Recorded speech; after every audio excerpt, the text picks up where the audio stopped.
The autumn rain pelted against the windows of Clarence's house as Camilla Parker Bowles sat in the drawing room, her hands trembling slightly as she held the telephone. On the other end of the line, her daughter Laura was crying softly, trying to explain what had just happened at Buckingham Palace.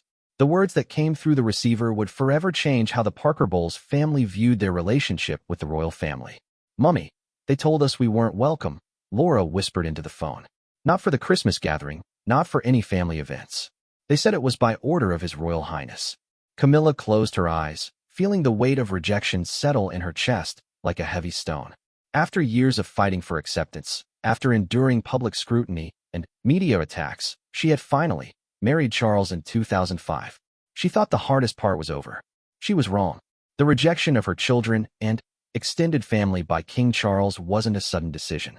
It had been building for months, perhaps even years, beneath the surface of royal protocol and carefully managed public appearances. What the public saw was a united front, a blended family that had overcome obstacles to find happiness. What they didn't see were the private conversations, the subtle exclusions, and the growing tension that would eventually explode into a family crisis that shook the very foundations of the modern monarchy. It all began in the summer of 2022, just months after Charles had become king following the death of Queen Elizabeth II. The transition period was delicate, and Charles was keenly aware that every decision he made would be scrutinized by the press, the public, and history itself. He was determined to modernize the monarchy, to make it more streamlined and relevant to contemporary Britain. But his vision of a slimmed-down royal family came with casualties, and the first to feel the impact were those closest to his wife. Camilla had always known that her past would complicate her future as queen consort. Her relationship with Charles during his marriage to Diana had left lasting scars on public opinion. Many Britons still viewed her as the woman who had destroyed their fairy tale princess's marriage.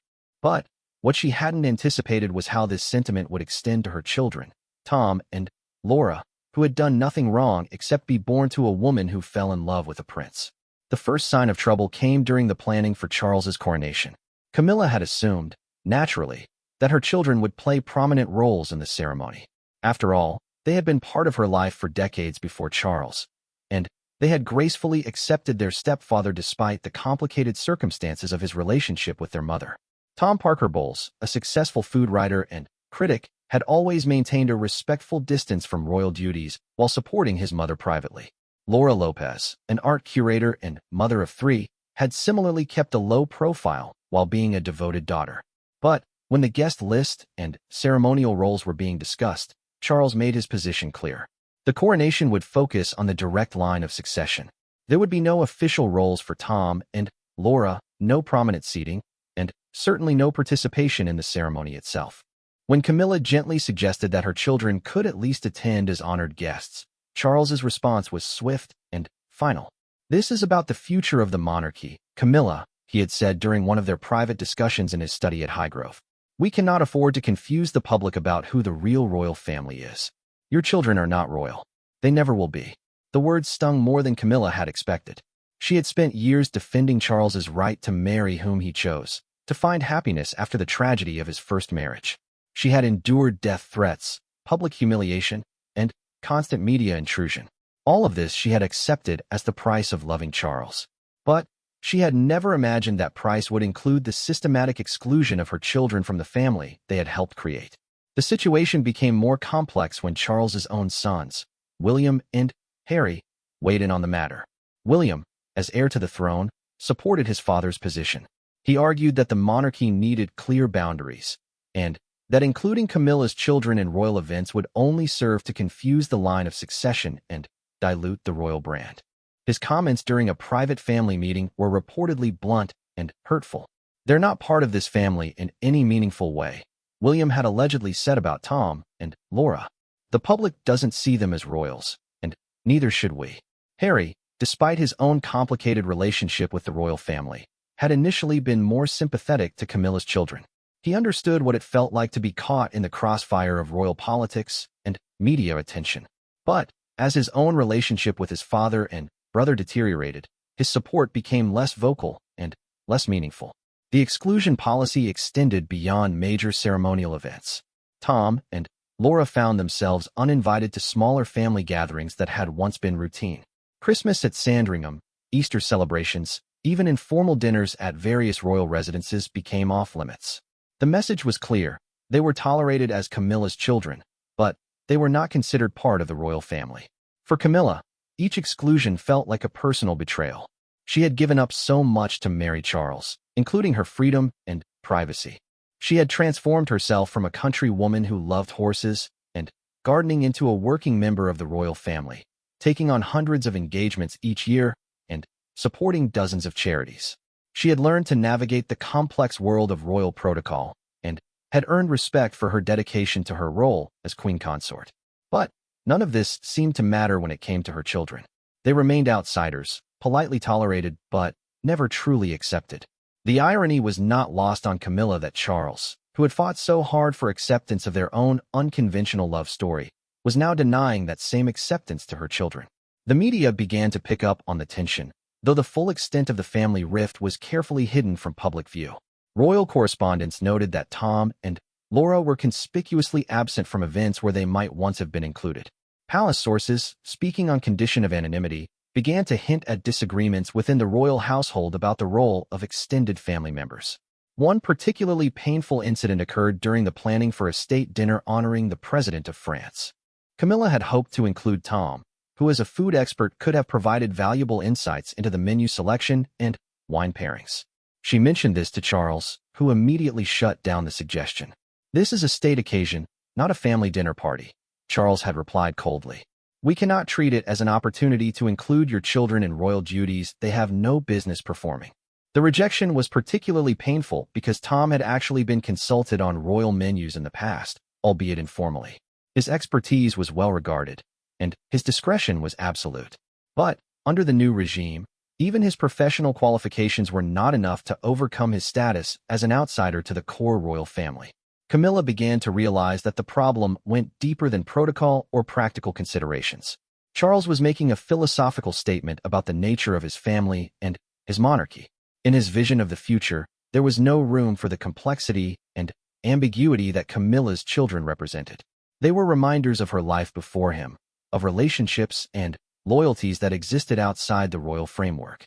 This realization was devastating for Camilla, who had always prided herself on maintaining close relationships with her children despite the demands of royal life. She had worked hard to ensure that her royal duties never came at the expense of her role as a mother. She attended Tom's book launches when possible, visited Laura's art exhibitions, and was a devoted grandmother to Laura's children. But Charles's exclusion policy was making it increasingly difficult to maintain these relationships without creating awkward situations. How could she explain to her children why they were no longer welcome at events they had previously attended? How could she justify a system that accepted them as her family in private, but rejected them in any official capacity? The emotional toll on Camilla was significant. Those close to her reported that she became withdrawn and often seemed sad during this period. She threw herself into her royal duties with even greater dedication, perhaps as a way of proving her commitment to the monarchy that was rejecting her children. She increased her charity work, took on additional patronages, and rarely complained publicly about her situation. But, privately, the strain was showing. Staff at Clarence House noticed that Camilla seemed less spontaneous, more careful in her words and actions. The easy warmth that had characterized her early years as a working royal began to give way to a more formal, guarded approach. She was learning to compartmentalize her life in ways she had never had to before. The impact on Tom and Laura was equally significant, though they handled it with remarkable grace and dignity. Both had grown up understanding that their mother's relationship with Charles would bring complications into their lives.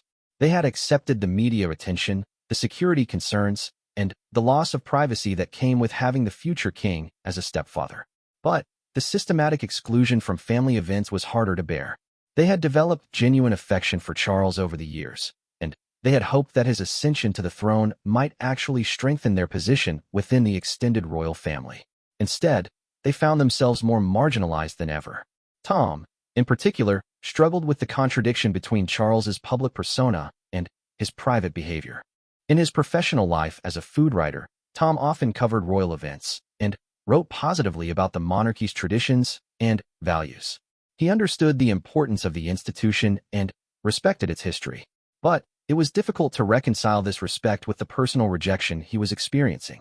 Laura faced her own challenges as a mother, trying to explain to her children why they couldn't visit certain family members anymore. Her children had enjoyed occasional visits to royal residences and had developed relationships with their step-grandfather. The sudden cutoff was confusing and hurtful for them, and Laura found herself in the impossible position of trying to protect both her children's feelings and Charles's reputation. The exclusion policy also had practical implications for Camilla's relationship with her grandchildren. She had been a hands-on grandmother, often babysitting Laura's children and taking an active role in their upbringing. But with the new restrictions, even informal family visits became complicated. Every interaction had to be carefully managed to avoid creating situations that might be seen as inappropriate mixing of royal and non-royal family members. As the months passed, the silence around the issue became deafening. Neither Charles nor Camilla spoke publicly about the family dynamics, maintaining the royal tradition of keeping private matters private. But the absence of Tom and Laura from royal events became increasingly noticeable to those who followed royal affairs closely. The situation reached a crisis point during the Christmas season of 2022. For years, Tom and Laura had joined Camilla for part of the Christmas holidays, either before or after the official royal celebrations at Sandringham. It was a cherished tradition that allowed Camilla to maintain her role as a mother while fulfilling her duties as a senior royal. But that year, Charles made it clear that even these private family gatherings were problematic. He was concerned about media coverage and the potential for photographers to capture images that might confuse the public about who was and wasn't part of the official royal family. The message was clear. Camilla would have to choose between her royal duties and her family relationships. The Christmas crisis forced Camilla to confront the reality of her situation. She was caught between two families, two sets of loyalties, and two different visions of what her life should look like. On one side was Charles and the monarchy, which had given her purpose, status, and a platform to make a difference in the world. On the other side were her children, who had supported her through decades of public scrutiny and personal challenges. The choice seemed impossible, but the pressure was mounting. Charles made it clear that his patience was wearing thin, and that continued attempts to include her children in family events would be seen as disloyal to the monarchy and to him personally. The implied threat was clear. If Camilla couldn't accept the boundaries he was setting, their marriage and her position as queen consort could be at risk. This was the moment when Camilla realized that the fairy tale ending she thought she had achieved with her marriage to Charles was actually the beginning of a much more complex and painful chapter in her life. The love story that had captivated the world was about to be tested in ways no one could have imagined. As she sat in her drawing room that autumn day, listening to her daughter cry on the telephone, Camilla understood that the silence around this issue was not protecting anyone. It was isolating her from the people she loved most, and it was creating a wound in her family that might never heal. The rejection of her children by Charles was not just a personal betrayal. It was a fundamental challenge to her identity as both a mother and a queen. The phone call with Laura lasted for over an hour, with mother and daughter both struggling to understand how they had reached this point. By the end of the conversation, Camilla had made a decision that would change everything. She would no longer accept the silence that was poisoning her family relationships. She would find a way to address the situation, even if it meant challenging the man she loved and the institution she had pledged to serve. The autumn rain continued to fall as Camilla hung up the phone, but something had shifted inside her. The passive acceptance of an impossible situation was giving way to a determination to fight for her family. The silence that had protected the royal family's public image was about to be broken, and the consequences would reshape the monarchy in ways that no one could predict. What happened next would test the strength of Camilla's marriage, challenge the future of the monarchy, and ultimately force the royal family to confront questions about loyalty, family, and the price of tradition that they had been avoiding for years. The rejection of her children would become the catalyst for a transformation that would affect not just Camilla and Charles, but the entire institution they represented. The morning after her tearful phone call with Laura, Camilla woke before dawn in the grand bedroom she shared with Charles at Clarence's house. The king was already up, as was his habit, reading through the morning newspapers and briefing papers that arrived each day before sunrise. The routine that had once felt comforting now seemed to highlight the growing distance between them. Camilla had barely slept, her mind racing with thoughts of how to address the impossible situation she found herself in. She had spent the night replaying conversations, analyzing moments, and trying to understand when exactly her marriage had become a choice between her husband and her children. The woman who had once been confident enough to weather any storm now felt uncertain about her place in the world she had fought so hard to enter. As she dressed for the day ahead, Camilla made a decision that would mark the beginning of her quiet rebellion against the system that was tearing her family apart. She would no longer simply accept Charles's edicts about her children. She would begin documenting everything, keeping careful records of each exclusion, each rejection, each moment when her family was pushed further away from the royal circle. The first test of her new resolve came just hours later during the morning briefing with their private secretaries. As they discussed upcoming engagements and events, Camilla noticed that a charity gala honoring military families was being planned for the following month. It was exactly the type of event where Tom and Laura had once been welcome as her guests, adding a personal dimension to her support for military causes. "I'd like to invite Tom and Laura to the Military Families Gala," Camilla announced quietly, her voice steady despite the nervousness she felt inside. The room fell silent. Charles looked up from his papers, his expression immediately hardening. The private secretaries exchanged glances, clearly uncomfortable with being present for what was obviously a continuation of an ongoing family dispute. "Camilla, we've discussed this," Charles said, his voice carrying the tone of authority that came so naturally to him after decades of royal training. "The guest list has been finalized, and it reflects the appropriate attendees for such an event. And my children are not appropriate?" Camilla asked, her voice still calm, but with an edge that hadn't been there before. Charles set down his papers and looked directly at his wife. "Your children are not working members of the royal family. Their presence at official events creates confusion about their role and status. We cannot afford that confusion, especially not now." What Charles didn't say, but what everyone in the room understood, was that his reign was still in its early stages. Every decision was being scrutinized by the media, the government, and the public. He felt enormous pressure to establish clear boundaries and demonstrate that he could manage the monarchy more efficiently than his mother had. The inclusion of extended family members like Tom and Laura was seen as a complication that could undermine his vision of a streamlined, focused royal family. But Camilla was no longer willing to accept these explanations without challenge. They have attended similar events for years without creating any confusion. They understand their role, and they have never sought publicity or attention for themselves. "The situation has changed," Charles replied firmly. "I am king now, and the standards must be higher. We cannot afford to blur the lines between family and institution."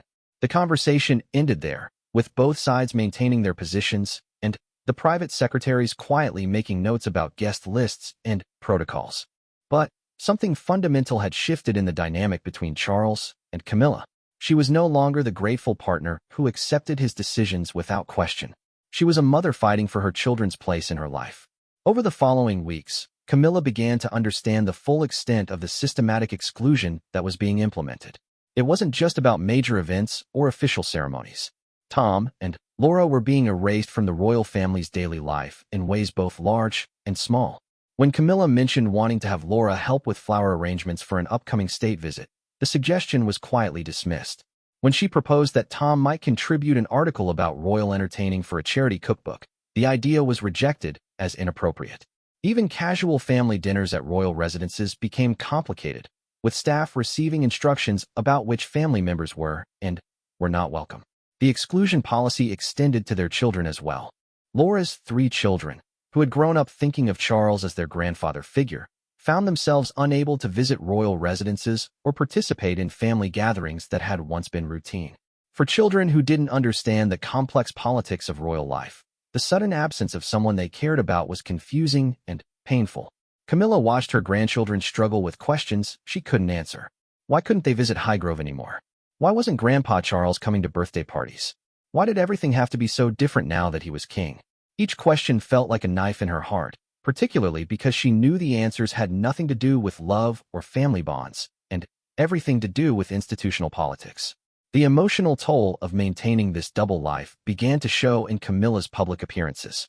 Royal watchers noted that she seemed less spontaneous, more carefully controlled in her interactions with the public. The warm, accessible woman who had won over skeptical Britons through years of dedicated service was being replaced by someone more guarded and formal. During a visit to a children's hospital, Camilla was asked by a young patient about her family. It was an innocent question from a child who simply wanted to know if the queen consort had grandchildren like his grandmother did. Camilla's response was carefully measured, mentioning her grandchildren, but providing none of the personal details she might once have shared freely. Later, driving back to Clarence's house, Camilla realized that she was losing herself in the process of trying to navigate the impossible demands being placed on her. She was becoming someone she didn't recognize, someone who couldn't speak freely about the people she loved most. The breaking point came during the planning for Charles's 75th birthday celebration. As discussions began about guest lists and family participation, Camilla assumed that this milestone birthday would be an opportunity to bring the family together. Surely, she thought, Charles would want his stepchildren present for such a significant personal celebration. But when she raised the topic during a private dinner at Highgrove, Charles's response was swift and final. "This will be an official celebration, not a family party," he said. "The focus must be on the monarchy and my role as king. Personal relationships cannot take precedence over institutional responsibilities." Camilla felt something inside her break at that moment. The man she had loved for decades, the man she had sacrificed everything to marry, was telling her that their family relationships were secondary to the image he wanted to project. The birthday celebration that should have been about joy and family togetherness would instead be another opportunity to exclude the people she loved most. "They're not just personal relationships, Charles," Camilla replied, her voice shaking with emotion. "They're my children. They're part of who I am. When you reject them, you reject a part of me." Charles looked at her with what appeared to be genuine surprise, as if he had never considered that his policies might be causing her personal pain. For a moment, Camilla thought she had finally gotten through to him, that he might reconsider his position. But the moment passed, and Charles returned to his papers. "The guest list will reflect the needs of the monarchy," he said quietly. "I'm sorry if that causes you pain, but some decisions cannot be based on personal preferences." That night, Camilla lay awake long after Charles had fallen asleep, staring at the ceiling and trying to understand how her life had become so compartmentalized. During the day, she was the dutiful queen consort, supporting her husband and fulfilling her royal obligations with grace and dignity. But at night, alone with her thoughts, she was simply a mother missing her children and struggling to understand how love had become secondary to protocol. She began to realize that the silence surrounding this issue was not protecting her family or the monarchy. Instead, it was creating a poisonous atmosphere where problems festered rather than being resolved. The careful management of public perception was coming at the cost of genuine relationships and personal happiness. Camilla started keeping a private journal during this period, documenting not just the events and decisions that were excluding her children, but also her own emotional journey through this crisis. She wrote about the conversations with Charles, the pain of explaining to her children why they were no longer welcome, and the growing sense that she was losing herself in the process of trying to be the perfect royal wife. One entry from this period read, "I thought the hardest part was over when we finally married. I thought we had weathered all the storms and found our happy ending. But perhaps the real test of our love is happening now, when institutional demands conflict with family loyalty. I pray we can find a way through this that doesn't require me to choose between the man I love and the children I raised." The journal became Camilla's outlet for emotions she couldn't express anywhere else. In its pages, she could be honest about her frustration, her sadness, and her growing sense that the monarchy was changing her husband in ways that troubled her deeply. The Charles she had fallen in love with had been passionate about family, understanding of complex relationships, and willing to fight for what he believed in. The King Charles she was living with seemed focused solely on maintaining control and managing perceptions. As winter approached, the situation grew more tense. The Christmas holidays, which had always been a source of joy for Camilla, became a source of anxiety. How would she manage the traditional royal celebrations while maintaining relationships with her children? How could she explain to her grandchildren why they couldn't participate in family traditions they had enjoyed for years? The planning for Christmas at Sandringham began in October, and Camilla found herself hoping against hope that Charles might relent and include her children in at least some of the holiday celebrations. When she gently raised the topic, Charles's response was predictable, but no less painful. "The Christmas celebrations are about the core royal family," he said. "We cannot have confusion about who belongs and who doesn't. Your children have their own family traditions they can maintain separately." The implication was clear. Camilla could spend Christmas with the royal family or with her children, but not both. The holiday season that should have been about bringing families together was becoming another battleground in the war between institutional demands and personal relationships. Camilla began to understand that Charles's position wasn't just about protocol or public perception. It was about control and the assertion of his authority as the new monarch. By excluding her children, he was establishing that his word was final, that personal relationships would always be secondary to his vision of the monarchy.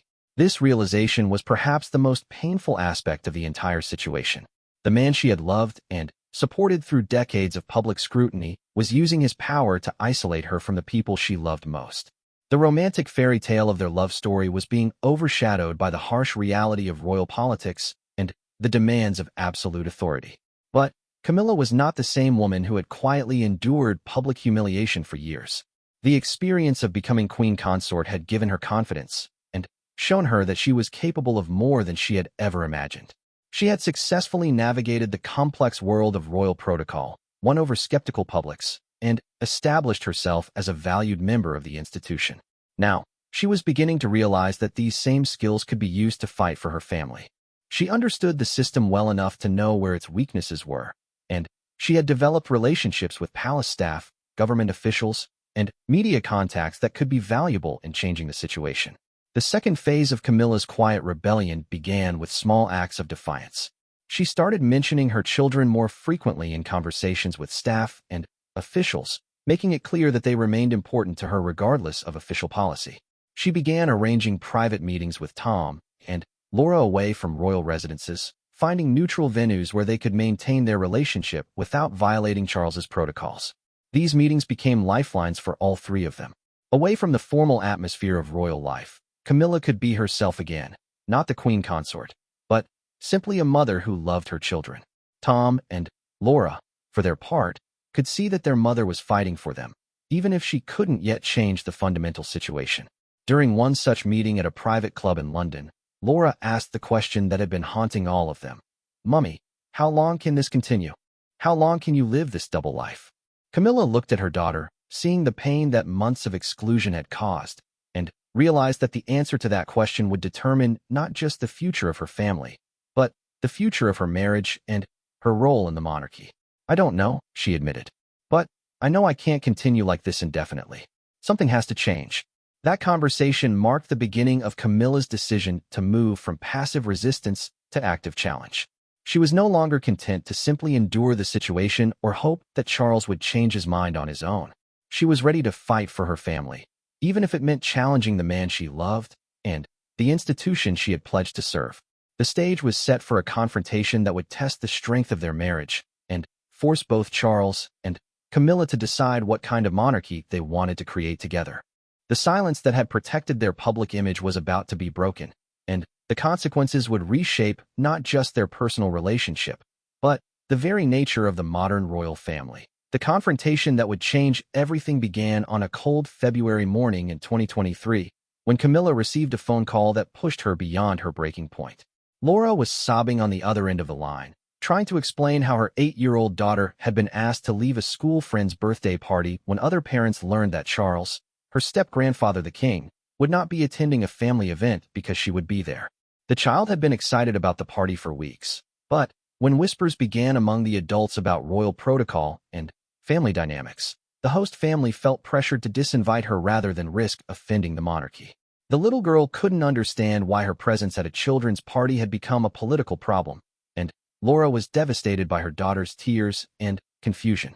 "She asked me why Grandpa Charles doesn't love us anymore," Laura whispered through her own tears. "What am I supposed to tell her? How do I explain that her existence has become inconvenient for the royal family?" Camilla felt something snap inside her chest. The systematic exclusion of her children had been painful enough, but when it began affecting innocent children who had done nothing wrong except be born into a complicated family situation, she knew the time for passive acceptance was over. That afternoon, Camilla requested a private meeting with Charles in his study at Clarence House. She had spent hours preparing for this conversation, knowing that it would either mark the beginning of a resolution or the point of no return in their marriage. She had written down key points she wanted to make, documented specific incidents of exclusion, and prepared herself for what would likely be the most difficult conversation of their relationship. Charles was reading through correspondence when she entered, surrounded by the familiar comfort of his books, paintings, and personal mementos. The room where they had shared so many private moments over the years was about to become the battleground for their future together. "We need to talk about my children," Camilla said without preamble, her voice steady despite the emotion churning inside her. Charles looked up from his papers, immediately recognizing the tone in her voice.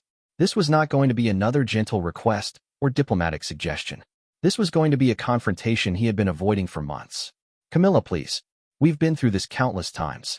The position hasn't changed." "The position needs to change," she replied firmly, sitting down across from him. "Because what you're doing isn't just hurting Tom and Laura anymore. It's hurting their children. It's hurting innocent grandchildren who don't understand why they're being punished for existing." She told him about Laura's daughter and the birthday party, watching as his expression shifted from annoyance to discomfort. For the first time in months, she saw a crack in his certainty about the rightness of his policies. "That's unfortunate," Charles said slowly. "But we cannot control how other people interpret royal protocol.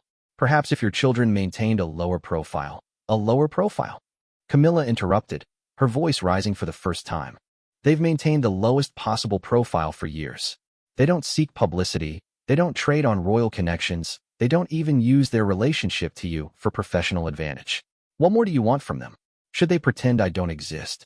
Charles was quiet for a long moment, and Camilla could see him struggling with the implications of what she was saying. She had always been careful not to put him in a position where he had to choose between his family and his duties, but now she was forcing exactly that choice. "You're asking me to compromise the integrity of the monarchy for personal relationships," he said finally. "I'm asking you to remember that you married a woman with children, not just an institution," Camilla replied.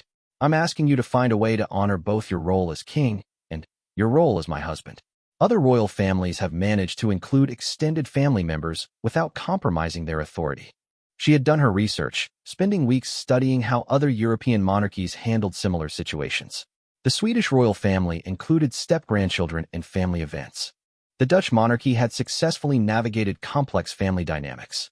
Even the British royal family's own history included numerous examples of non-royal family members being welcomed into the fold. "This is different," Charles insisted. "The British monarchy operates under different constraints and expectations. We cannot afford to appear weak or confused about our priorities." "Weak?" Camilla's voice was incredulous. "How does including my children in our family make you appear weak? How does showing loyalty to the people who helped raise the woman you chose to marry compromise your authority?" The argument continued for over an hour, with both sides presenting their positions with increasing emotion. Charles spoke about his duty to the crown, the need for clear boundaries, and the importance of public perception. Camilla spoke about family loyalty, the cruelty of excluding innocent children, and the personal cost of the policies he was implementing. But what emerged most clearly from their confrontation was the fundamental difference in how they viewed the monarchy itself. Charles saw it as an institution that required absolute dedication, where personal relationships had to be subordinated to public duty. Camilla saw it as a family business that could and should evolve to accommodate the reality of modern life. "When I married you," Camilla said as the conversation reached its climax, "I thought I was joining a family. I've discovered I've joined a corporation that happens to use family relationships for public relations purposes." Charles was silent for a long moment, stung by the accuracy of her observation. The monarchy he had inherited and was trying to modernize was indeed more corporate than familial, more focused on brand management than personal relationships. "That's not fair," he said finally. "Isn't it?" Camilla challenged. "When was the last time you made a decision about our family based on what would make us happy rather than what would look good in the newspapers? When was the last time you chose love over protocol?" The question hung in the air between them, and Charles seemed to realize that he didn't have a good answer. The man who had once defied convention and protocol to marry the woman he loved was now using those same conventions to exclude her children from their life together. The confrontation ended without resolution, but something fundamental had changed between them. Charles could no longer pretend that his policies weren't causing real pain to the woman he loved. Camilla could no longer pretend that she could live indefinitely with the situation as it stood. In the days that followed, both of them retreated into careful politeness, maintaining their public duties while privately grappling with the implications of their argument. Charles began to question his own certainty about the rightness of his approach, while Camilla began to plan her next moves in what had become a campaign to save her family relationships. The first sign that Charles was reconsidering his position came 2 weeks later during a private dinner with William and Catherine. As heir to the throne, William had been one of the strongest supporters of the exclusion policy, arguing that it was necessary to maintain clear boundaries between the core royal family and extended relationships. But when Charles mentioned his conversation with Camilla, William surprised him with his response. "Perhaps we've been too rigid about this," William said thoughtfully. "Catherine and I have been talking, and we think there might be ways to include Tom and Laura occasionally without confusing their status." Catherine, who had always maintained cordial relationships with Camilla's children, nodded in agreement. "The children especially don't understand why they can't see people they've always considered family. It seems unnecessarily cruel." This unexpected shift from his son and heir gave Charles pause.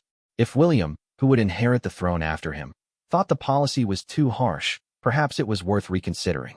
But the real catalyst for change came from an unexpected source: Queen Elizabeth II, former private secretary, who had maintained relationships with senior palace staff even after the late Queen's death. During a private lunch with Charles, he offered a perspective that cut through all the arguments about protocol and public perception. "Your Majesty," he said carefully, "I served your mother for many years, and I learned that the monarchy's greatest strength was not its ability to exclude people, but its ability to include them. The royal family that the public loves is not a perfect institution, but a human family that faces the same challenges they do." He reminded Charles that the Queen had successfully included various family members over the years, from divorced relatives to children born outside marriage to step-relatives and extended family connections. The key was not to pretend these relationships didn't exist, but to manage them with dignity and clarity. "Your mother understood that royal families are, ultimately, families," he continued. "The public respects that reality and actually prefers it to artificial perfection." These words resonated with Charles in ways that months of argument with Camilla had not. Coming from someone who had served the crown faithfully for decades, the advice carried weight that emotional appeals could not match. Meanwhile, Camilla was developing her own strategy for change. She had begun reaching out to trusted friends and advisors, building a network of support for her position. She spoke with charity leaders who had worked with Tom and Laura over the years, gathering evidence of their discretion and positive contributions to royal-associated causes. She also began documenting the human cost of the exclusion policy more systematically. She kept records of missed family events, confused grandchildren, and the growing emotional distance in her relationships with her children. She was building a case that went beyond personal preferences to demonstrate the real harm being caused by Charles's policies. One of her most powerful allies emerged from an unexpected quarter: Lady Sarah Chatto, Princess Margaret's daughter, who had navigated her own complex position as a royal family member who pursued a private career. During a private conversation at a charity event, Lady Sarah offered perspective that Camilla found deeply validating. "The family has always been more flexible than people realize," Lady Sarah told her. "My mother faced similar questions about her children and our place in royal life. What worked was finding ways to include us that honored both our family relationships and the needs of the institution." Lady Sarah's support was significant because it came from someone who understood both the pressures of royal life and the importance of maintaining family connections across different levels of royal status. As spring approached, the pressure for resolution was building from multiple directions. Palace staff were increasingly uncomfortable with the obvious tension between the king and queen consort. Government officials were beginning to notice the strain in royal family dynamics. Even some members of the press were starting to ask subtle questions about why certain family members seemed to have disappeared from royal events. The breakthrough came during Easter weekend at Windsor Castle. Charles had retreated to his private study for some quiet reflection, a practice he had maintained since childhood during religious holidays. As he contemplated the meaning of redemption and family reconciliation that were central to the Easter story, he found himself thinking about Camilla's arguments in a new light. The man who had built his identity around duty and service to others was forced to confront the possibility that his interpretation of duty was actually causing harm to the people closest to him. The king who wanted to modernize the monarchy was clinging to outdated notions of exclusivity that served no real purpose beyond maintaining artificial distinctions. For the first time in months, Charles allowed himself to imagine what it might look like to include Tom and Laura in their family life again. He thought about his step-grandchildren, who had done nothing wrong except be born into a complicated situation. He thought about Camilla, who had sacrificed so much to support his role as king, only to be forced to sacrifice her relationships with her children as well. That evening, as he and Camilla attended Easter service together at St. George's Chapel, Charles found himself studying his wife's face during the prayers. She maintained her usual dignified composure, but he could see the sadness that had become her constant companion over the past months. The woman who had once brought such joy and spontaneity to his life was becoming more guarded and formal with each passing day. During the sermon about forgiveness and family reconciliation, Charles made a decision that would change everything. He would find a way to bridge the gap between his duties as king and his love for his wife. He would discover whether the monarchy he was trying to protect was strong enough to embrace the complexity of real family relationships. The conversation that would begin to heal their family was still days away, but the foundation for change had been laid. Charles was finally ready to listen, and Camilla was prepared to offer him a path forward that honored both their love for each other and her love for her children. The silence that had protected the royal family's public image while poisoning their private relationships was about to be broken.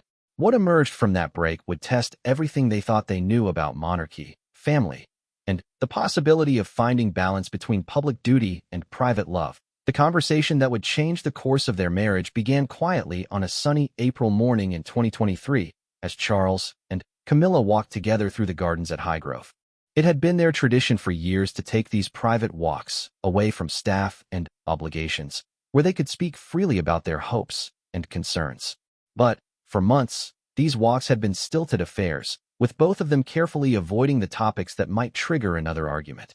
This morning, however, Charles surprised Camilla by bringing up the subject that had been dividing them.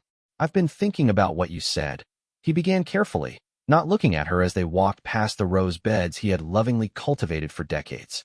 "About choosing love over protocol." Camilla felt her heart skip, hardly daring to hope that he might finally be ready to reconsider his position. She had learned to guard her expectations after months of disappointment, but something in his tone suggested this conversation would be different. "I realized something during Easter service," Charles continued, stopping beside a bench they had often shared in happier times. "I've spent so much time trying to protect the monarchy that I've forgotten why the monarchy exists in the first place. It's meant to serve people, not the other way around." They sat down together, and, for the first time in months, Charles reached for her hand. The simple gesture brought tears to Camilla's eyes, reminding her of all the small intimacies that had been lost in their ongoing conflict. "I don't want to lose you," Charles said simply, "and I don't want you to have to choose between your husband and your children. That's not the kind of man I want to be, and it's not the kind of king I want to be either." Camilla squeezed his hand, afraid to speak for fear of breaking the spell of this moment. After so many months of arguing and emotional distance, his words felt like a miracle she had stopped believing possible. "But I need to understand how we can make this work," Charles continued. "How do we include Tom and Laura without creating confusion about the royal family? How do we honor our family relationships while still maintaining the dignity and focus that the monarchy requires?" For Camilla, this was the opening she had been waiting for.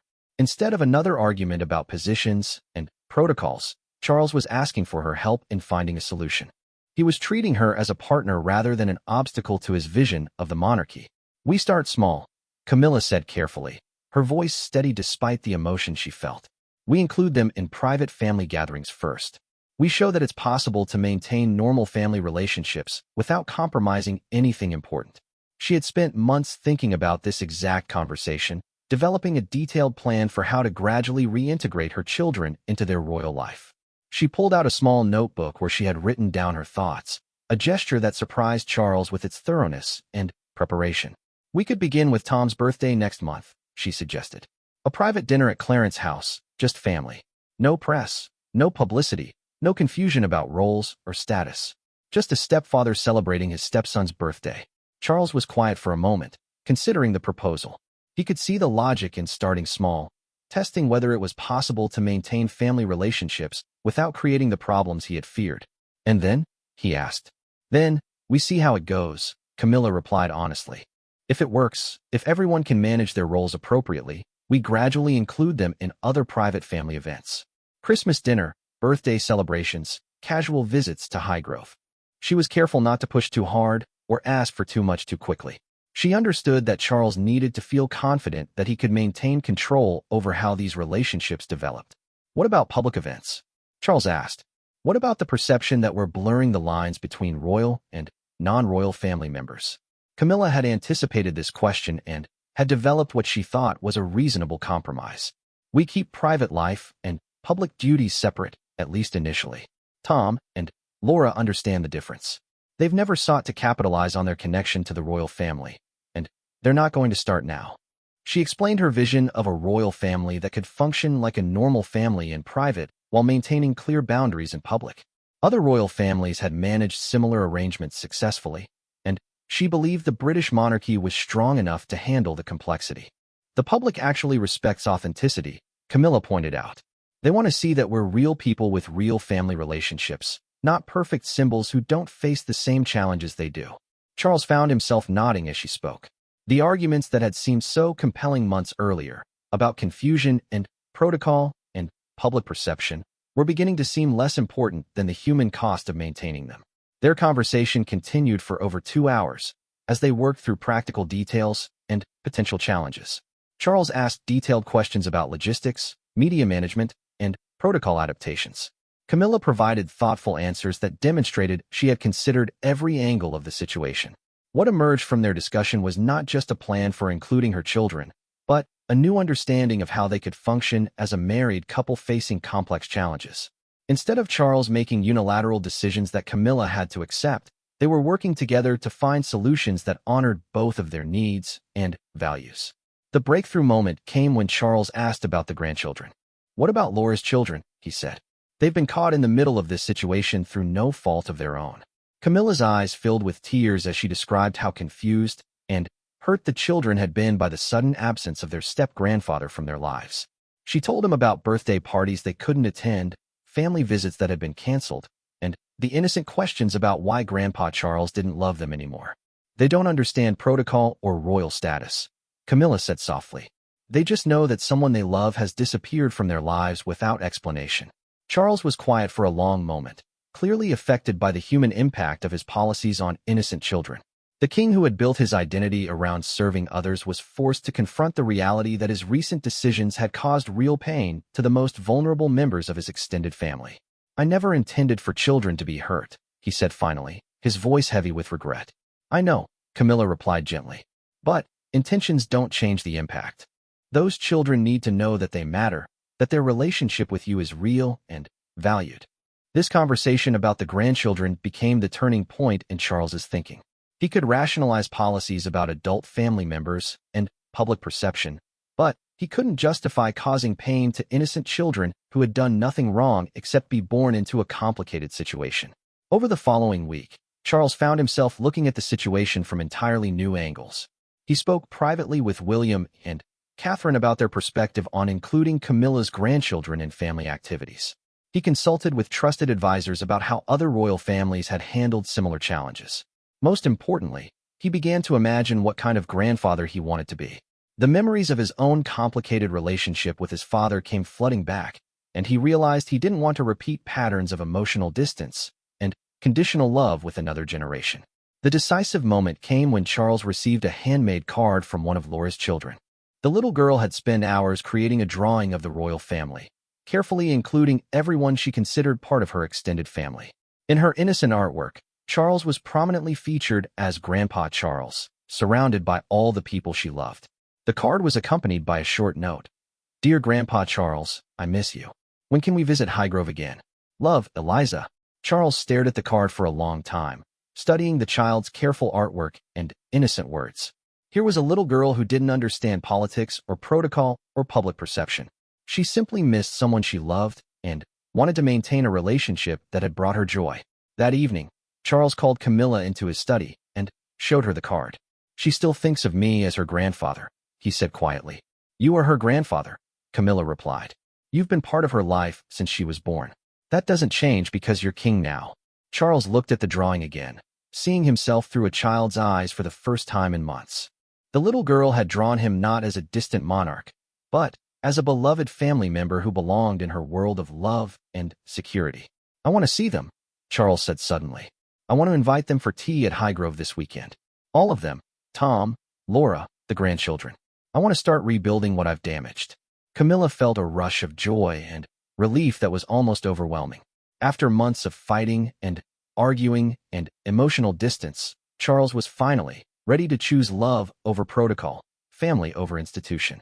"Are you sure?" she asked, hardly daring to believe this moment was real. "I'm sure," Charles replied firmly. "I've been so focused on being the perfect king that I've forgotten how to be a decent human being." That ends now. The phone calls to Tom and Laura that evening were emotional affairs, with months of hurt and confusion giving way to cautious hope. Both of Camilla's children were initially skeptical, wondering if this was another false start that would lead to more disappointment. But when Charles himself called Laura to personally invite her family to Highgrove, the sincerity in his voice was unmistakable. "I owe you an apology," Charles told her. "I let institutional concerns override family loyalty, and that was wrong. I hope you can forgive me and give me a chance to be the stepfather and grandfather you deserve." Laura was crying by the end of the conversation, overwhelmed by relief and gratitude. The man she had known and respected for years was finally returning, replacing the distant monarch who had seemed to view her family as a problem to be managed. The reunion at Highgrove that weekend was awkward at first, with everyone uncertain about how to navigate the emotions of the past months. But when Charles knelt down to embrace Laura's youngest daughter, who ran to him with unrestrained joy, the ice was broken. "Grandpa Charles," the little girl exclaimed, "I missed you so much. Can we feed the chickens like we used to?" As Charles walked through his beloved gardens with his step-grandchildren, showing them the changes he had made since their last visit, Camilla watched from a window and felt a peace she hadn't experienced in months. Her family was together again, and the man she had married was remembering how to balance his role as king with his role as husband, stepfather, and grandfather. The weekend was a success in every way that mattered. The children were happy, Tom and Laura were relieved, and Charles rediscovered the joy of being part of a real family rather than a perfect royal image. But, more importantly, Charles and Camilla had found a new way of making decisions together. Instead of Charles dictating policy that Camilla had to accept, they had worked as partners to find solutions that honored both their royal responsibilities and their family relationships. As they said goodbye to Tom and Laura's family on Sunday evening, Charles made a promise that would reshape their future together. "This is how we're going to make decisions from now on," he told Camilla as they watched the car disappear down the drive. "Together, as partners, considering both the needs of the crown and the needs of our family." The silence that had protected royal protocol while poisoning family relationships had been broken. What emerged from that break was a stronger marriage, a more authentic royal family, and a king who had learned that true strength came not from exclusion, but from the courage to include the people you love in the life you're building together. 6 months after the reunion at Highgrove, the transformation in the royal family was evident to anyone who knew them well. The atmosphere at Clarence House had changed from one of careful tension to genuine warmth, and Camilla had rediscovered the joy and spontaneity that had made her such an effective working royal in the first place. The change was particularly noticeable during the planning for Christmas 2023, which would mark the first holiday season since Charles had reversed his exclusion policy. Instead of the careful negotiations and painful compromises that had characterized previous celebrations, the discussions about Christmas arrangements became genuine family planning sessions. "I was thinking we could have Tom and Laura join us for Christmas Eve dinner at Sandringham," Camilla suggested during one of their morning briefings, a proposal that would have been unthinkable just months earlier. Charles looked up from his papers and smiled, a response that still surprised Camilla with its warmth after months of coldness on this subject. "That sounds perfect," he said simply. "The children will love having the grandchildren there for the Christmas Eve traditions." The ease of this exchange represented a fundamental shift in how they approached family decisions. Rather than Charles making unilateral pronouncements about who was and wasn't welcome, they had developed a collaborative approach that considered both royal protocol and family relationships. But the real test of their new arrangement came when palace staff began preparing the official Christmas schedules and guest lists. For years, these documents had been carefully crafted to exclude any mention of Camilla's children or grandchildren, maintaining the fiction that the royal family consisted only of direct descendants of the Queen. When Charles reviewed the preliminary guest list for Christmas Day lunch, he noticed the familiar omissions and called for his private secretary. "This needs to be updated," Charles said, handing back the document. "Tom Parker Bowles and Laura Lopez should be included with their families. Please coordinate with the Queen Consort's office about dietary requirements and seating arrangements." The private secretary, who had been managing these exclusions for months, was momentarily stunned by the casual way Charles had reversed months of careful protocol. But he quickly recovered and made the necessary notations, understanding that the policy had fundamentally changed. Word of the inclusion spread quickly through palace staff, many of whom had been uncomfortable with the previous arrangements.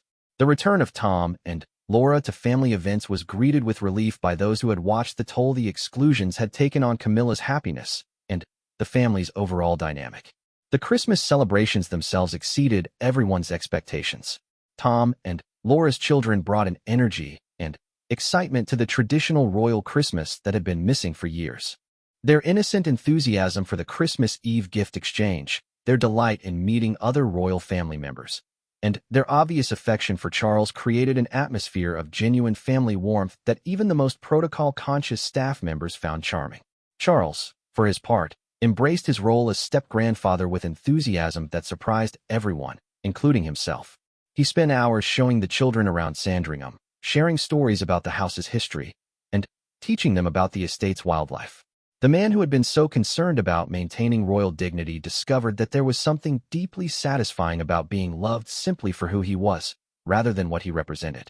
The moment that crystallized the success of the new arrangement came during Christmas morning service at St. Mary Magdalene Church.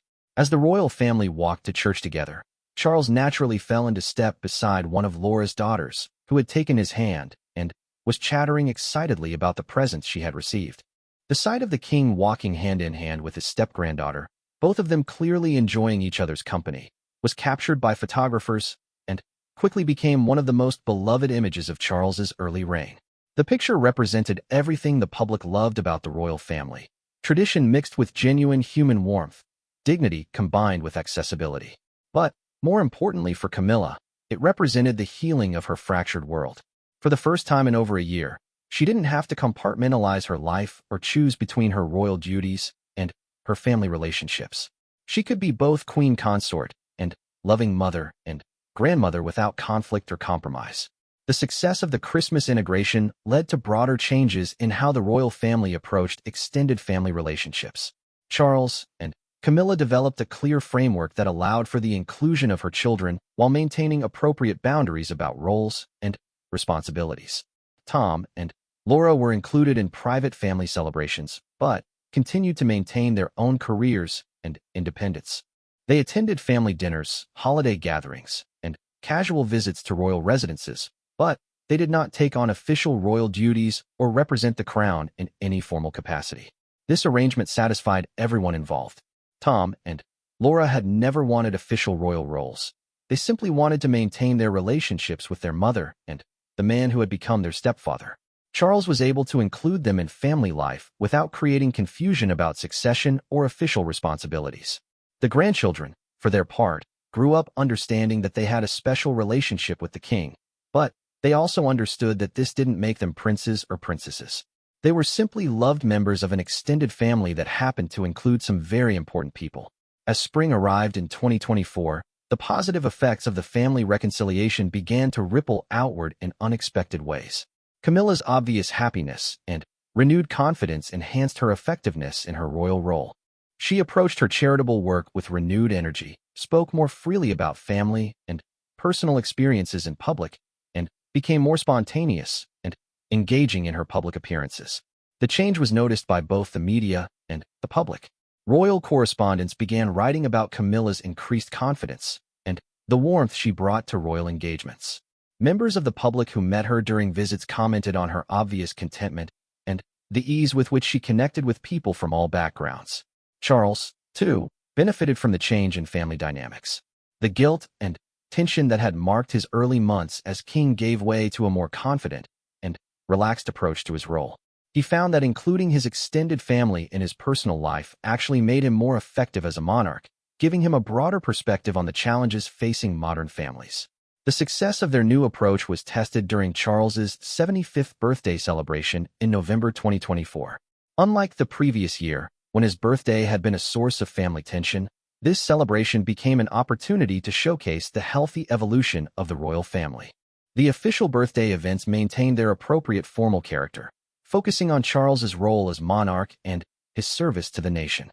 But the private family celebration that followed included Tom, Laura, and their children in a natural, unforced way that demonstrated how successfully they had balanced family inclusion with institutional integrity. During his birthday speech to the assembled family, Charles took a moment to acknowledge the journey they had all traveled together. A year ago, I thought being a good king meant making difficult choices and maintaining rigid boundaries, he said, looking directly at Camilla.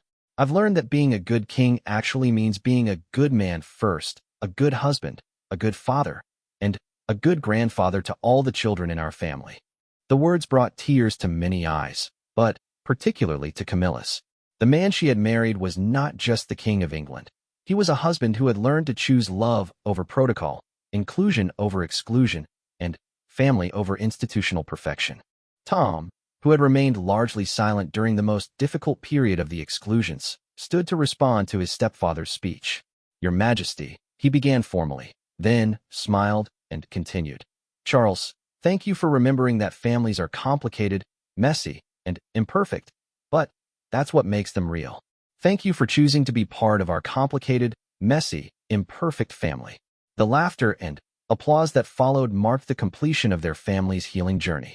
What had begun as a crisis that threatened to destroy relationships had ultimately strengthened them by forcing everyone to articulate what really mattered to them.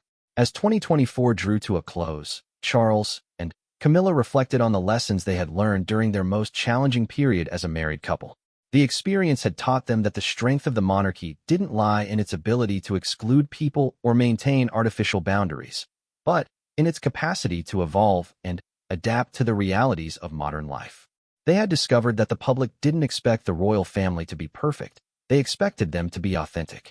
The sight of Charles enjoying a genuine relationship with his step-grandchildren, the evidence that Camilla could successfully balance her role as queen consort with her role as mother, the demonstration that complicated family situations could be navigated with grace and dignity, all of this enhanced rather than diminished public respect for the monarchy.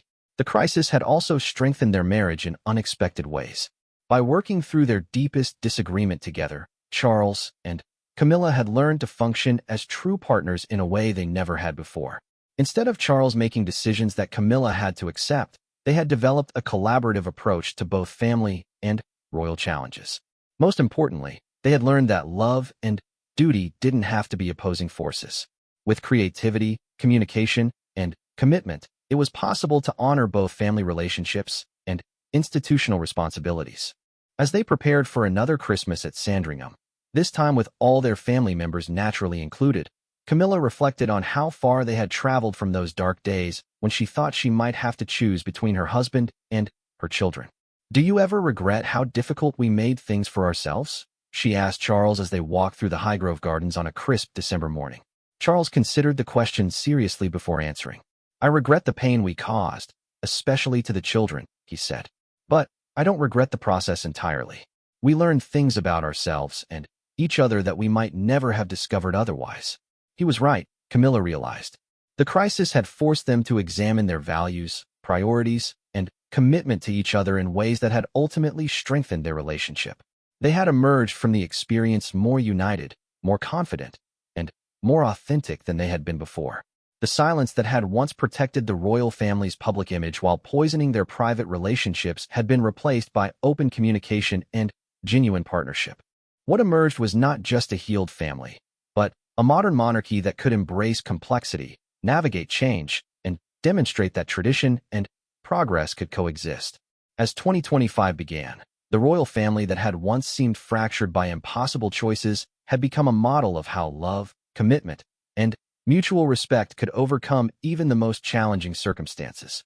The rejection that had once threatened to destroy them had ultimately become the catalyst for creating something stronger and more authentic than what had existed before.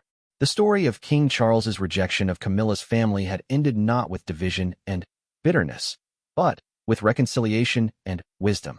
It had become a testament to the power of love to overcome pride, the importance of family in defining who we are, and the possibility of finding balance between the demands of public duty and the needs of private relationships. In the end, the silence that had once changed the palace forever had been broken by something much more powerful. The simple truth that families, even royal families, work best when they are built on foundations of love, acceptance, and mutual respect rather than protocol, exclusion, and institutional perfection.